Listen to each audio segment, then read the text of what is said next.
morning. It's afternoon here for you. It is morning still.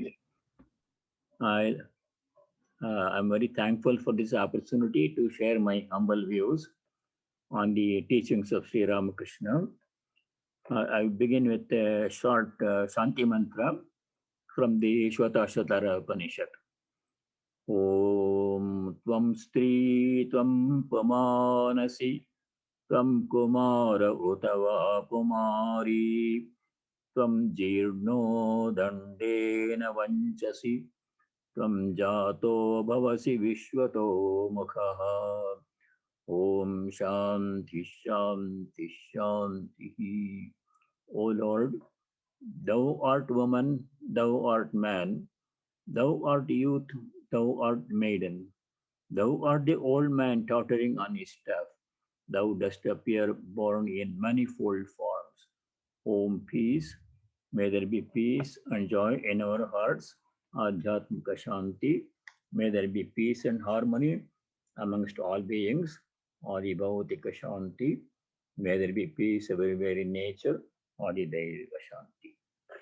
The topic this morning, as Brahmapranaji introduced, is teachings of Sri Ramakrishna in 8 aphorisms. These aphorisms were composed by Swami Harshanandji Maharaj, who was head of the Bangalore Center. Recently he passed away. And it is published in Vedanta Kesari, December 2011. December 2011 issue, Vedanta Kesari, these 8 aphorisms are published with Swami Harshanandji's notes. So let us begin with the first aphorism. The teachings of Sri Ramakrishna are based on his direct personal experience, not on book knowledge. We did not study any Vedanta book or any scripture. In his childhood, in Kamarpukur, many wandering monks used to pass through Kamarpukur to go to pilgrimage places like Puri Jagannath and other places. And they would be discussing Vedanta, various Vedanta scriptures. And the young Gadadhar Sri Ramakrishna at that time, he would listen to those discussions and observe everything they said. He had a phenomenal memory and he could remember everything by listening to it once. His teachings are not based on faith either, but on direct personal experience. To him, God was real rather than some abstract entity. Both his teachings are based on personal experience of God on a daily basis. To him, God was real. More than the world, God was real. When Narendra asked him, Sir, have you seen God? Sri Ramakrishna replied, Yes, I have seen God. I have seen him more tangibly than I see you. I have talked to him more intimately than I am talking to you. This was his reply. I shall try to use Sri Ramakrishna's own words. That's the best way to convey his teachings. I shall read excerpts from the Gospel of Sri Ramakrishna for each of these aphorisms. The first aphorism is, God verily exists. He alone is the truth. Vishwara asti eva sa eva satyam. God only is the truth. To Sri Ramakrishna, the Bhavatarini image in the Kali temple where he used to stay was not just an image. To him, it was Chinmaya Murti, that means image of consciousness, alive, and he could and frequently he did communicate with the Divine Mother in the Kali temple. For example, when Totapuri came to teach Sri Ramakrishna Advaita Vedanta, Sri Ramakrishna said, I have to talk to my mother first. If she says, yes, I will learn Vedanta from you. At that time, Totapuri did not have any idea what Sri Ramakrishna meant by my mother. I shall read from the Gospel of Sri Ramakrishna a description of how he saw everything as the Divine Mother. The whole creation was Divine Mother herself in that form. So this is from the Gospel. Sri Ramakrishna, after realizing God, one sees that it is God Himself who has become the universe and all living beings. The Divine Mother revealed to me in the Kali temple that it was she who had become everything. She showed me that everything was full of consciousness. The image was consciousness, the altar was consciousness, the water vessels were consciousness, the door sill was consciousness, the marble floor was consciousness, all was consciousness. I found everything inside the room soaked, as it were, in bliss, the bliss of Satchidananda. I saw a wicked man in front of the Kali temple, but in him also I saw the power of the Divine Mother vibrating. That was why I fed a cat with the food that was to be offered to the Divine Mother. I clearly perceived that the Divine Mother herself had become everything, even the cat. When Sri Ramakrishna fed the cat with the food that was to be offered to Divine Mother, a temple worker noticed that he is what kind of priest is he? He's supposed to offer the food to Divine Mother in puja, he's offering it to the cat instead. So he went and complained to Mathur Babu, the owner of the temple. Fortunately, Mathur Babu knew Sri Ramakrishna. So he said to the worker, don't worry, I will take care of that one. That's how real God was to Sri Ramakrishna. From his own experience, all his teachings came from his own experience. The second aphorism is, it is possible to see him, to know him, and even to talk with him.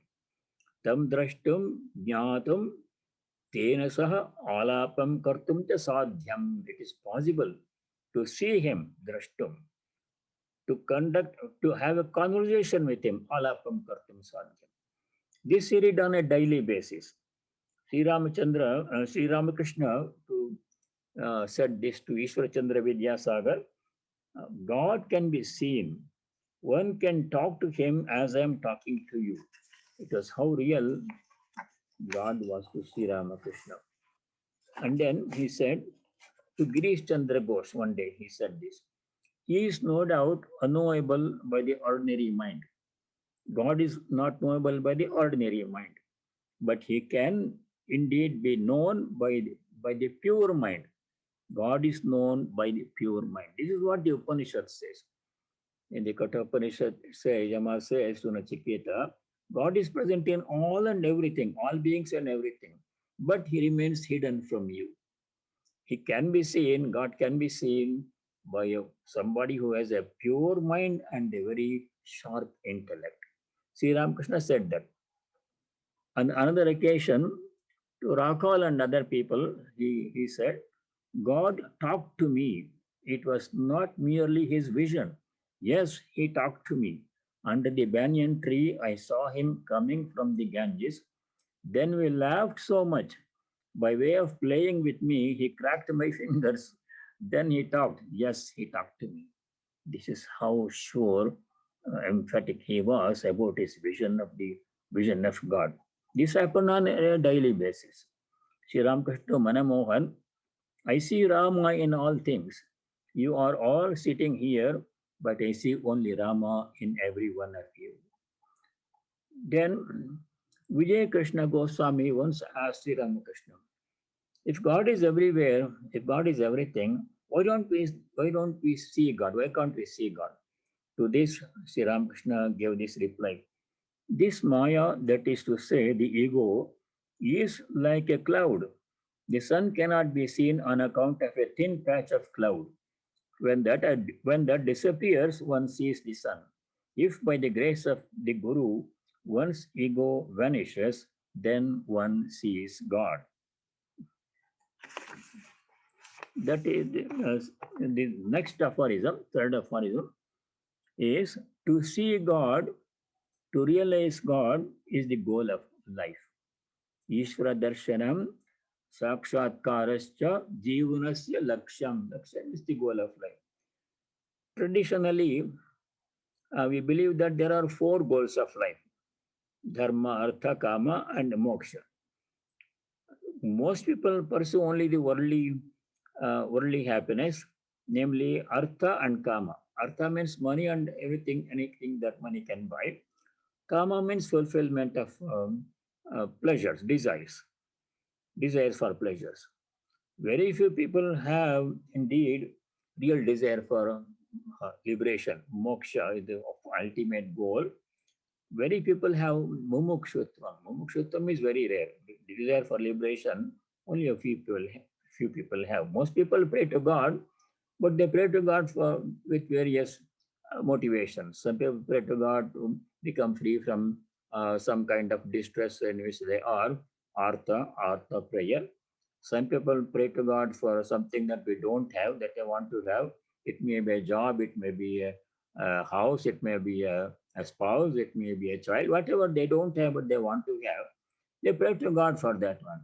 With the hope that if that is supplied, missing thing is supplied, then the life will be happier and better. That's another motivation for praying to God for many people. Then there are some people who pray to God for knowledge of God. Jignasu. They seek knowledge of God. They pray to God, "Oh Lord, reveal your true nature to us, to me." That is the Jignasu's prayer.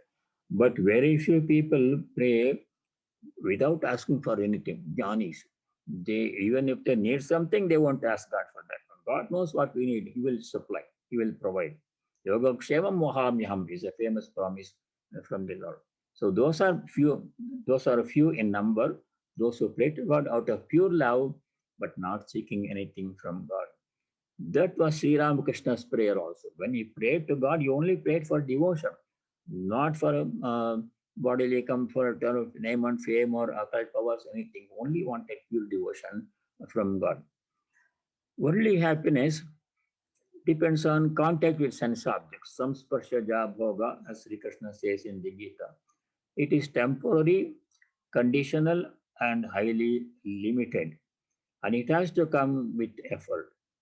No matter how much effort we do to find happiness in this world, we find limited happiness and that too highly conditional and temporary because all effort is limited necessarily, both in duration and magnitude. Therefore, limited effort cannot bring infinite knowledge of God or pure devotion. The effort will bring only limited happiness, that too combined with lot of misery. Swami Vivekananda said, all happiness comes to men wearing a crown of sorrow on its head. So that's the nature of worldly happiness.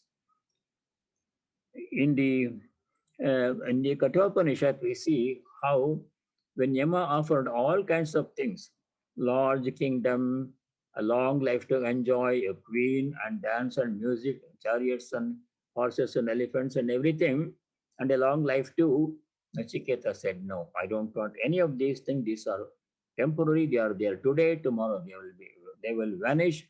I want only knowledge of the self." Sri Ram Krishna taught to seek only pure devotion from God, not for any other worldly things. To M. Mahendranath Gupta, author of the Gospel, translator of the author of the Gospel, Sri Ramakrishna said this one day: "You must practice discrimination. Woman and gold is impermanent." He used the expression, Sanskrit term, Kamini Kanchana. Kamini Kanchana literally means woman and gold, by which he meant lust and greed. We'll come to this topic again. God is the only eternal substance. What does a man get with money, food, clothes, and a dwelling place? Nothing more. You cannot realize God with its help. Therefore, money can never be the goal of life. That was the teaching he gave to M. Once. Then, some people want heavenly enjoyment. If they go to heaven, they feel they'll be very happy there, enjoy all kinds of pleasures. That is true, but it's very limited. It depends upon how much punya we have done to earn a place in heaven and how long it will last. In the ninth chapter of the Bhagavad Gita, Bhagavan Sri Krishna says, heaven is also a temporary place. You can stay there only as long as your stock of punya lasts. And when the punya is exhausted, merit we have earned is exhausted, that you will have to come back to our human world again, like another human birth again. So that cannot be the goal of life. In the same way, Sri Ramakrishna said, only the ultimate goal of life is devotion, pure devotion to God. He did not emphasize so much Atmagana self-knowledge, but he always said pure devotion is higher than self-knowledge, higher than liberation. That's the only goal that we should seek. On another occasion, Sri Ramakrishna said, to realize God is the one goal of life. This is said at least 5 or 6 times. The same sentence, the vision of God is the only goal of human life. To realize God is the one goal of human life. When Shambhu Malik, a devotee, wanted to build hospitals and dispensaries to help people, Sri Ramakrishna discouraged him. What will you gain by doing these things? You should seek knowledge of God, devotion, pure devotion to God. Sri Ramakrishna said, these hospitals and dispensaries are good only on a temporary basis. That's not the goal of life. If God comes and stands before you, if you ask what you need, will you ask for hospitals and dispensaries or will you ask for pure devotion? So he told Shambhu Malik to seek pure devotion to God and not so much concentrate on building hospitals and dispensaries and other such projects. The fourth aphorism is by seeing Him, by realizing Him, everything is achieved, everything is gained.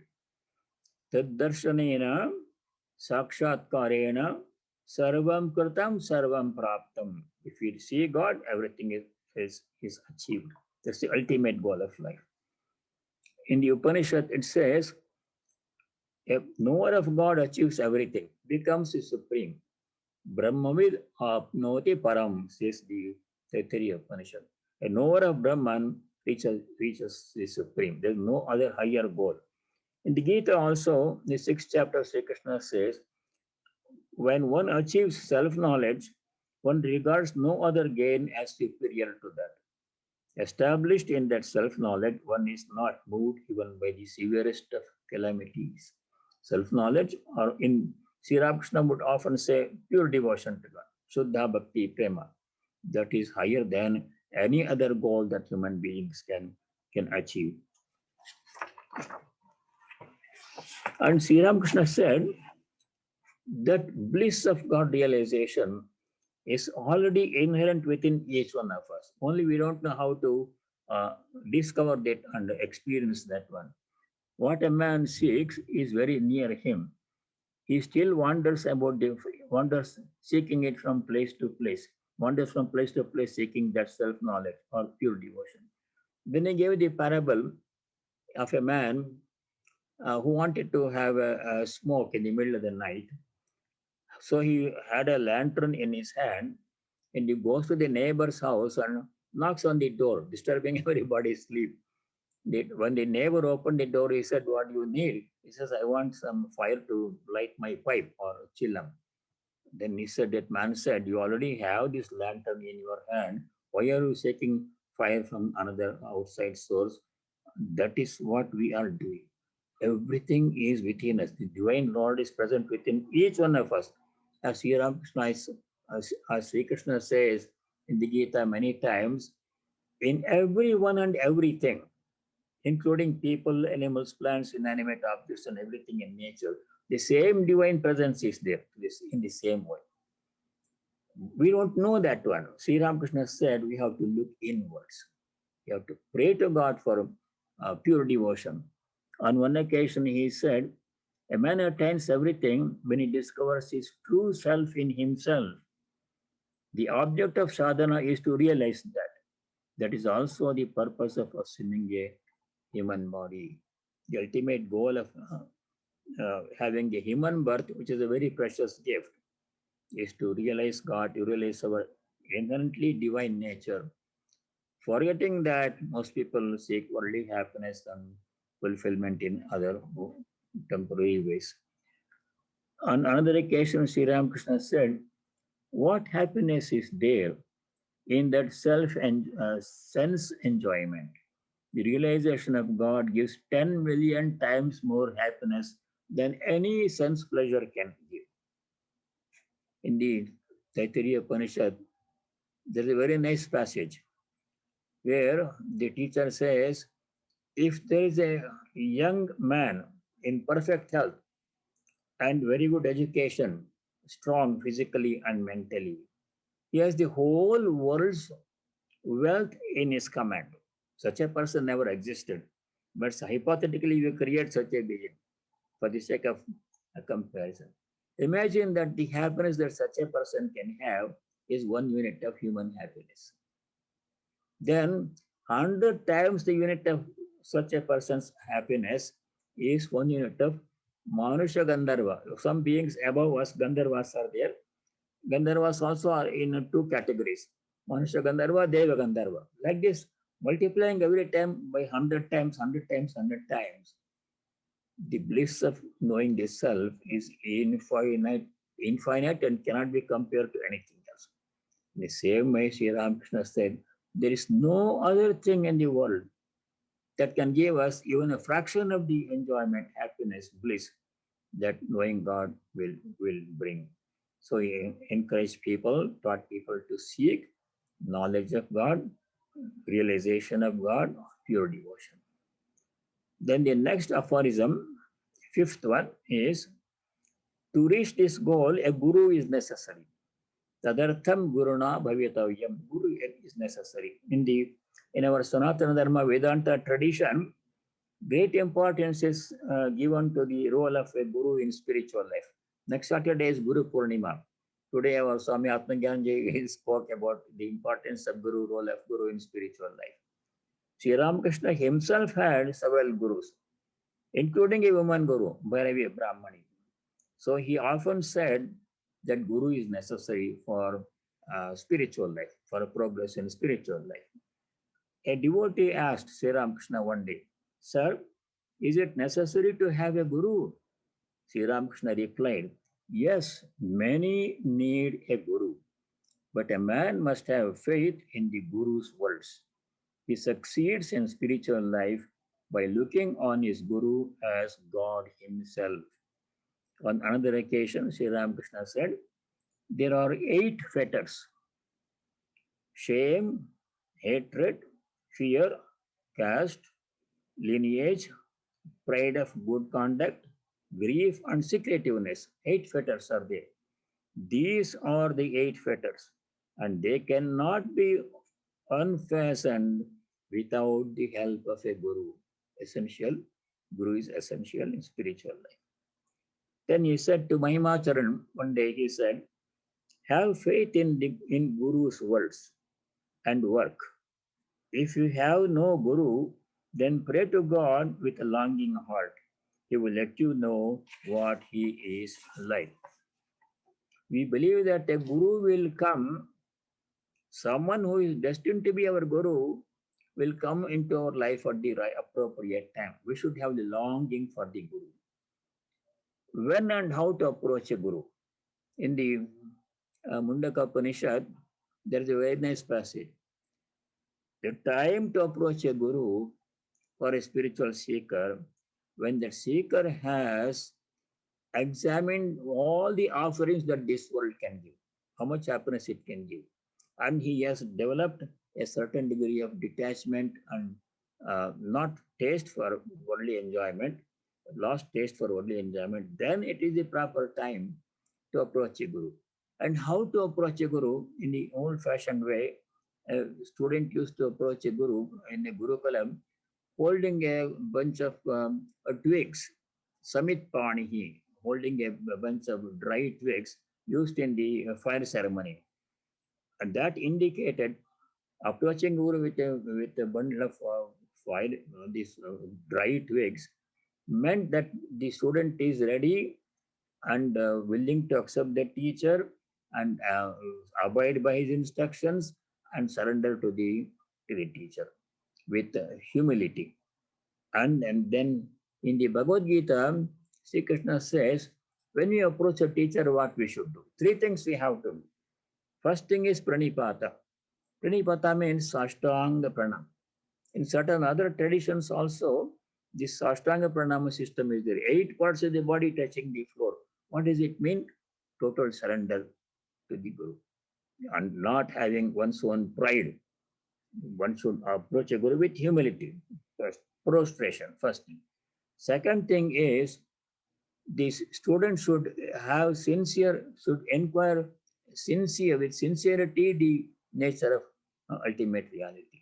Pariprashna. Pariprashna means not asking some question to show off how much you already have studied, not trying to create embarrassment to the teacher, but with sincerity seeking true knowledge of God from the teacher. That is pariprashna. Third thing a person has to do when one approaches a guru is seva. Seva means personal service to the guru. By doing personal service alone, many students have achieved God realization. A recent example is Latu Maharaj. He did not have any knowledge. He was illiterate all his life. Sri Ramakrishna used to try to teach him a Bengali alphabet, but after trying for so many days, he said, "This is not for you." He just followed the instructions of his guru, Latu Maharaj, Swami Adbhutananda, and served his teacher with great devotion and humility. That's how he became illuminated. There's a very nice book, by Swami Chetananda, How a Shepherd Boy Became a Saint, that describes how Latu Maharaj, from very humble beginnings, didn't know any alphabet, didn't have an opportunity to go to school. He became a great saint. He lived his last years in Varanasi, and there Varanasi is a home of Vedic scholars. Some of the scholars would go to him seeking explanation when they had certain doubt about certain Vedic passage. He became illumined by the grace of the Guru by seva alone. Another example we study in the Shankaracharya's disciple, Totakacharya. This Totakacharya was like Latu Maharaj. He didn't have any education. His name was not Totakacharya. His name was Giri in some part in South India there. And when Shankaracharya went with his other disciples to that town, this young man Giri approached Shankara and requested him to accept him as a student, and Shankara accepted him as a student. But unlike other students of Shankaracharya, Sureshwaracharya, Padmapada, he was not of a scholarly type. He only served Shankara with great devotion, day and night. He took care of all the needs of Shankaracharya before he was even told about it. Before anticipating the need of his guru, he would serve with great devotion. So one day what happened was, the class time arrived, Shankaracharya used to do class. All the disciples had assembled, but Totaka was missing, Giri was missing. He came a little bit late. Other disciples were impatient. Why are we waiting for him? He does not have any taste for scholarship. Anyhow, why not we start the class? Shankara remained quiet. As soon as Totaka came, he had gone to wash his clothes, Guru's clothes or something. He came a few minutes late. Shankara mentally only blessed him. As soon as Shankara made a sankalpa in his mind, blessed him in his mind, no words were spoken, nothing was done. Totaka composed a very nice Vedantic hymn, Ashtakam, containing eight hymns. And the meter in which he composed the hymns extemporaneously, without having any prior knowledge of Sanskrit or grammar or anything, poetry or anything, that was in the Totaka meter, a special meter. There, then Shankara, when he listened to this hymn, extemporaneously composed and chanted by Totaka, other disciples were also astounded from where did he get this knowledge. So from then onwards, his name became known as Totakacharya. So in the Gita, Sri Krishna says, among the three things that we have to do when we approach a teacher, seva, personal service to teacher, is very important. And so in our scriptures, Vivekachudamani and other Upanishads and scriptures, the qualifications of a teacher are mentioned, detailed list of qualifications for one to be a teacher. Then Sri Ramakrishna added his own requirement. We'll come to that later. In the Vivekachudamani, for example, it says a guru should be well versed in Vedantic scriptures, Srotriya. He must be established in God consciousness, Brahmanishta. He must be free from all blemishes, sinless, avrijanaha. He must not have any trace of any desire for any worldly thing, unsmitten by desire, akama hataha. Like this, many qualifications are given. In addition to these qualifications of a guru, Sri Ramakrishna said, for one to be a guru, one must have a direct command from God. When this scholar, Tarka Shashidhara Tarka Chudamani went, he used to give lectures on Vedanta. He was a very learned man, a scholar, also in humility. Sri Ramakrishna asked him, do you have command from God? He didn't understand what is meant by command from God. He said, no, sir, I don't have any command from God. Then Sri Ramakrishna told him, you may give all the lectures you want, but unless you have direct command from God, your teachings will not have any lasting effect. People will listen to it for some time and they will quickly forget. To Keshav Sen, Sri Ramakrishna said this, it is extremely difficult to teach others. A man can teach only if God reveals himself to him and gives the command. Narada, Shukadeva, and sages like them had such a command from God, and Shankara had it too. Unless you have a command from God, who will listen to your words? He said this to Keshav Sen. Keshav Sen has had his own disciples. But it won't do if a man only imagines that he has God's command. God does reveal himself to man and speak. Only then may one receive his command. How forceful are the words of such a teacher? They can move mountains, but mere lectures, people will listen to them for a few days and then forget them. They will never act upon mere words. To teach others, one must have a badge of authority.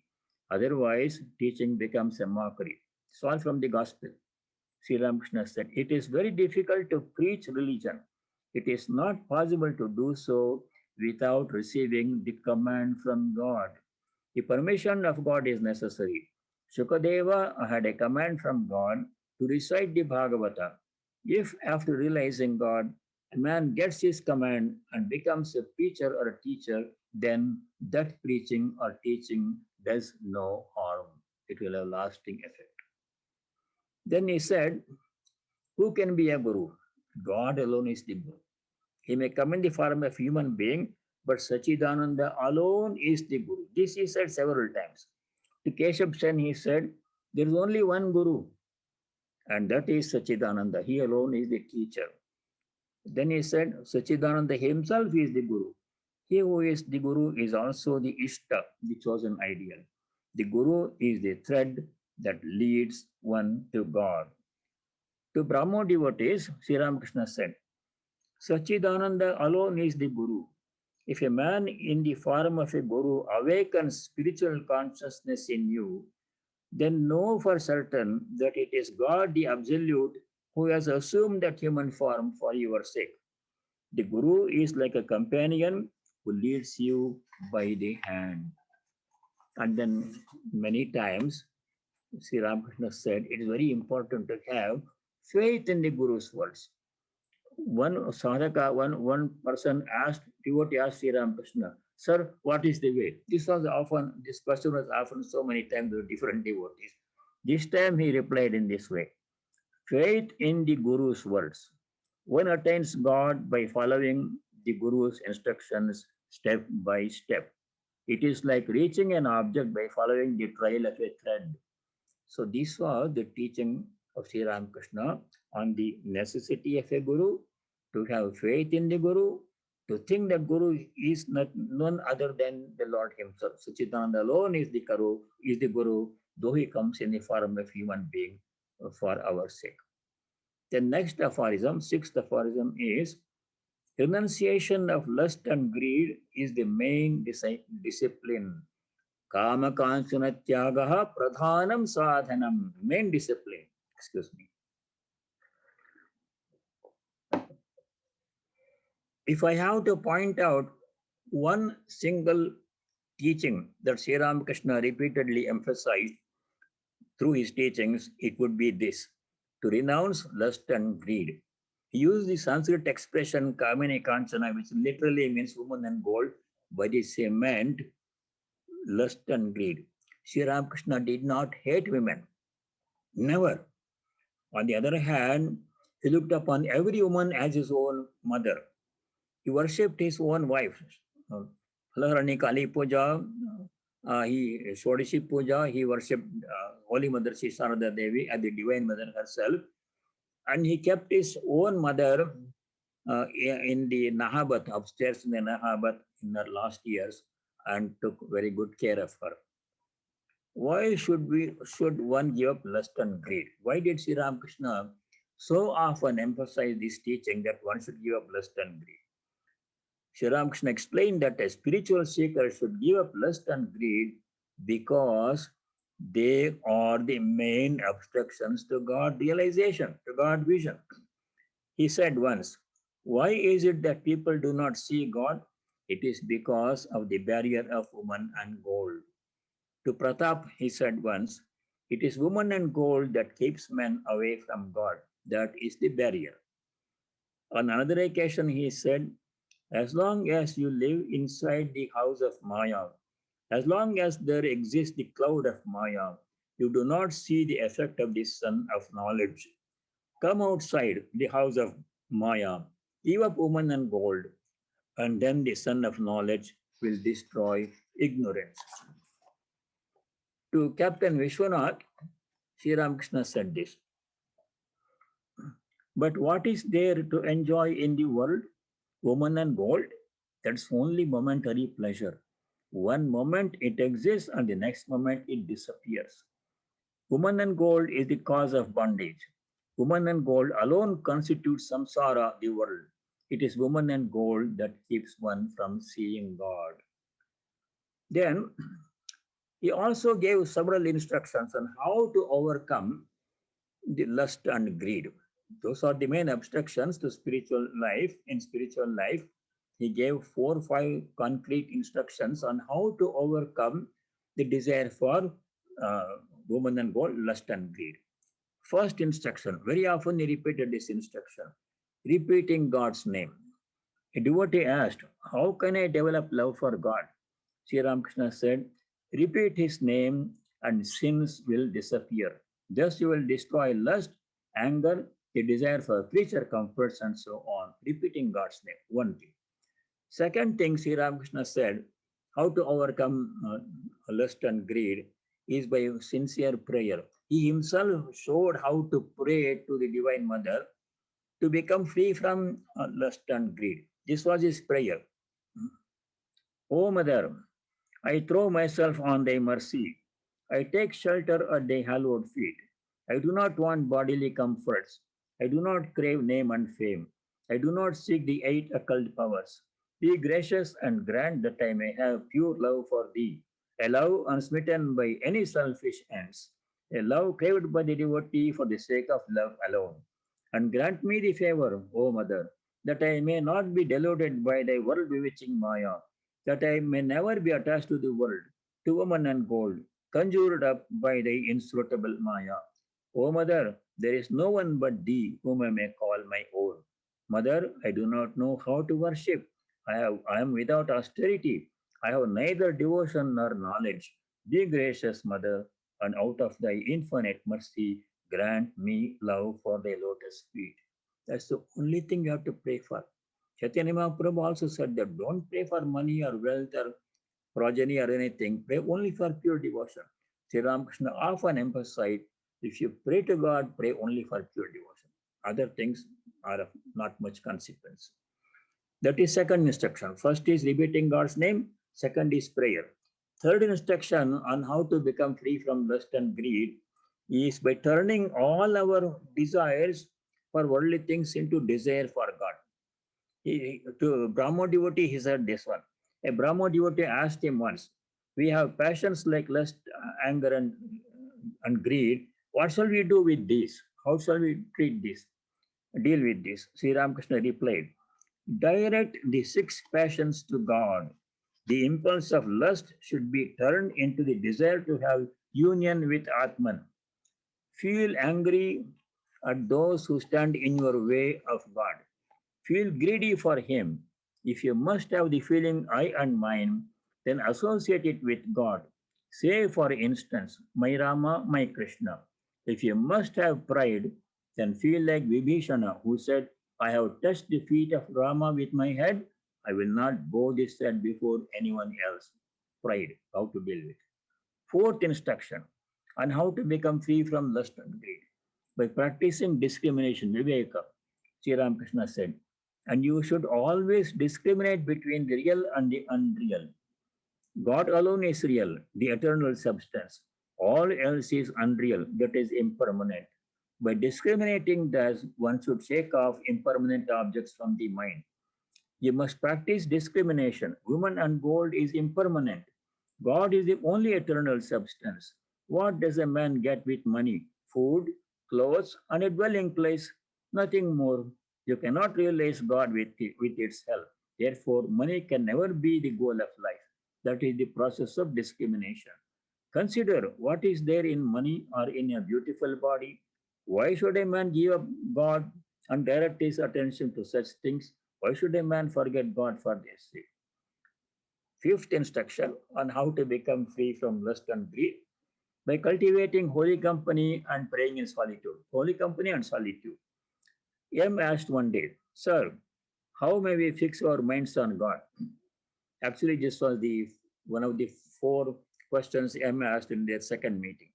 Sri Ramakrishna replied, Repeat God's name and sing his glories and keep holy company, and now and then visit God's devotees and holy men. On another occasion, he said, Whenever you have leisure, go into solitude for a day or two. At that time, don't have any relations with the outside world and don't hold any conversation with worldly people on worldly affairs. You must live either in solitude or in the company of holy people. One should keep pictures of holy men in one's room that constantly quickens divine ideas. It is true that one's spiritual feelings are awakened by looking at the picture of a sadhu. Therefore, I tell you that you should constantly live in the company of holy men, holy people. It is necessary for a householder to constantly live in company of holy people. But first, it is necessary to live constantly with the Guru. Wait on him and enjoy the company of spiritual people. Either he should think of God in solitude day and night, or he should live with holy men. Solitude and holy company. These emphasize. These are the five different ways in which one can become free from lust and greed. Then we go to the seventh aphorism. And also truth.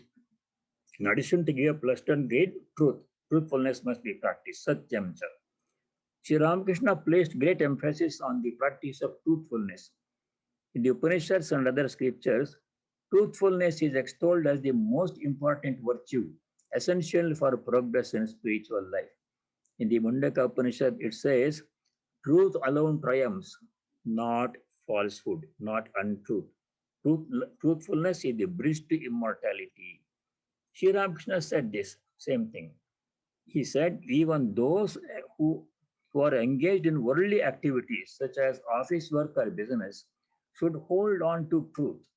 Truthfulness alone is the spiritual discipline in the Kali Yuga. This sentence, truthfulness alone is the discipline, spiritual discipline in the Kali Yuga, he said at least 7 or 8 times throughout the gospel. Sri Ramakrishna said, it is said that truthfulness alone constitutes the spiritual discipline of the Kali Yuga. If a man clings tenaciously to truth, he ultimately realizes God. Without this regard for truth, one gradually loses everything. I gave up everything at her feet, but could not bring myself to give up truth. He said, take your dharma, all those things, righteousness, unrighteousness, but never said take your truth. In truth, he always held on to. If he made a promise, he would keep it by all means. If he said he would go to Jadu Malik's house uh, and he could not go, but before midnight, he would somehow go there, put his foot in Jadu Malik's property and come back. He would literally fulfill any promise that we make, we should keep.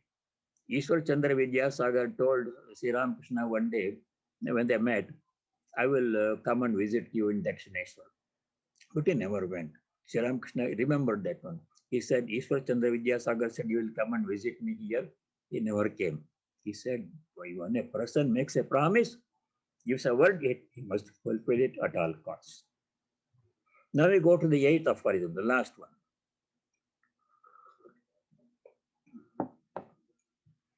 God can be realized through intense longing also.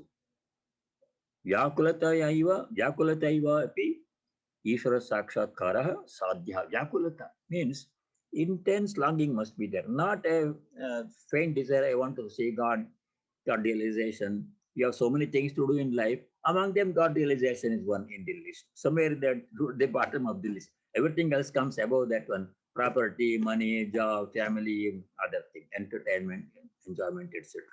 No, that should not be. This must be the only goal. It must be the top, and everything else must be scratched from that list. God realization is only goal. That intensity of longing, Sri Ramakrishna emphasized very often. Great teachers of devotion such as Narada and Sri Chaitanya Mahaprabhu, they have spoken about the intense longing for God as being the essential quality for virtue for God realization. Sri Ramakrishna had intense longing for the vision of the Divine Mother. At the end of each day, he would roll on the ground with tears streaming from his eyes, crying, oh mother, ma, ma, one more day has gone by and you have not revealed yourself to me. He would cry like that, rolling on the ground, shedding tears. People who saw thought he had gone mad. They wanted to bring some Kaviraj and some doctors to treat him. He was not mad. He was mad for God. If you want to be mad for God, he said. Once, when he was in a Kali temple, he was so overcome with intense longing for the vision of the mother that he took the sword hanging on the wall in the temple and wanted to kill himself. If you don't show your soul to me now, I'm going to kill myself. You cannot try that one. Let us not try that one. They are not ready for that yet. Then the Divine Mother revealed herself to him and he lost consciousness of the outer world. And Sri Ramakrishna said, this longing must be very intense, not mild or moderate, not manda madhyama, but tivra. He said to Bankim Chandra Chatterjee one day, one must have for God the yearning of a child. The child sees nothing but confusion when his mother is away. You may try to cajole him by putting a sweetmeat in his hand, but he will not be fooled. He only says, no, I want to go to my mother. One must feel such yearning for God. Ah, what a yearning. How restless a child feels for his mother. Nothing can make him forget his mother. He to whom the enjoyment of worldly happiness appears tasteless, he who takes no delight in anything of the world, money, name, creature comforts, sense pleasures, becomes sincerely grief stricken for the vision of the mother. And to him alone the mother comes running, leaving all her other duties. Ah, that restlessness is the whole thing. Whatever path you follow, whether you are a Hindu, a Muslim, a Christian, a Shakta, a Vaishnava, or a Brahmo, the vital point is restlessness. God is our inner guide. It does not matter if you take a wrong path. Only if you have restlessness for Him, He Himself will put you on the right path. One day, M. Mahendranath Gupta asked Sri Ramakrishna, under what conditions does one see God?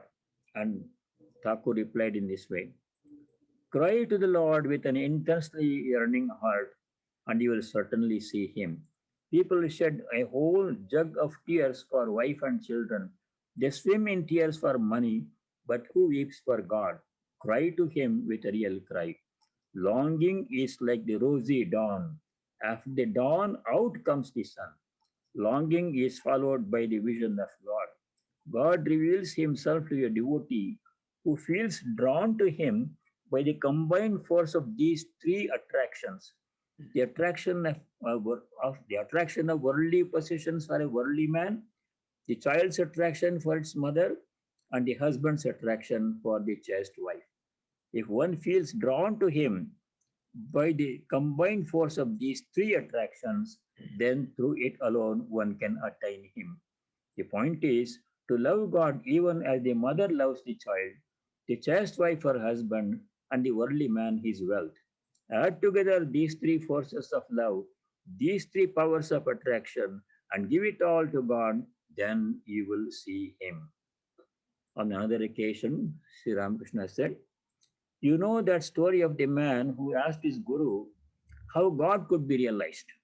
The guru said to him, come with me, I shall show you how you can realize God. Saying this, he took the disciple to a lake and held his head under the water. Held his head under the water. After a short time, he released the disciple and asked him, how did you feel? The disciple said, sir, I was dying for a breath of air. Said the disciple, when the soul longs and yearns for God like that, then you will know that you do not have long to wait for his vision. The rosy color of the eastern horizon shows that the sun will rise soon. He, you know, he who from the depth of his soul seeks to know God will certainly realize him. He must. He alone who is restless for God and seeks nothing but him will certainly realize him. Then he said on another occasion, it is enough to have yearning for God. By yearning, intense yearning alone, one can realize God, he said. It is enough to love him and feel attracted to him. Don't you know that God is the inner guide? He sees the longing of our heart and the yearning of our soul. There are some aspirants who cannot practice spiritual discipline by calculating about japa or the period of meditation. All that they have to do is to cry for God with yearning heart. God hears their cry and cannot keep himself away. He reveals himself to him. See, then he said, one must have a childlike faith and the intense yearning that a child feels to see its mother. That yearning is like the red sky in the east at dawn. After such a sky, the sun must rise. Immediately after that yearning, one sees God. Then he gave instruction on how to increase this yearning. We all have some yearning to some degree, not very intense yearning, but mild, moderate yearning. Most people have. How to increase our yearning? He gave it this instruction. A devotee asked him, what is the good of holy company? Sri Ramakrishna said, it begets yearning for God. It begets love of God. Nothing whatsoever is achieved in spiritual life without yearning. By constantly living in the company of holy men, the soul becomes restless for God. You should practice calling on God every day. It is not possible to succeed in one day. Through daily prayer, you will come to long God for God with intense yearning. Then, last instruction, excuse me.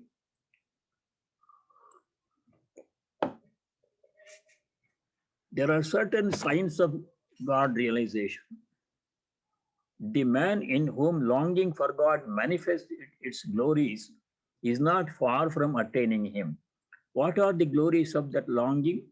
They are discrimination, dispassion, compassion for living beings, serving holy men, loving their company, chanting the name and glories of God, telling the truth, and the like. When you see those signs of longing in an aspirant, you can rightly say that for him, the vision of God is not far to seek.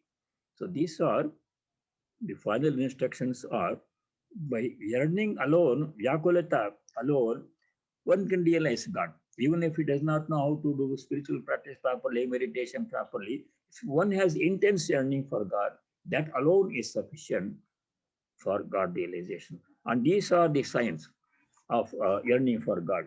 He says, to repeat, discrimination, dispassion, compassion for living beings, serving holy men, living their company, chanting the name and glories of God, telling the truth, and the like. When you see these signs of longing in an aspirant, you can rightly say that for him, the vision of God is not far to seek. So these are the 8 aphorisms that Swami Harshanji composed, encompassing almost the entire teaching of Sri Ramakrishna. The gospel, about 1,000 plus pages. So many, these teachings come again and again. A lot of repetitions are there.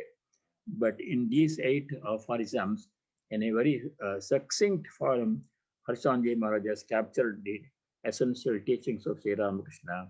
And this is what I'm humbly presenting before you. Thank you for the opportunity for sharing my humble thoughts with you.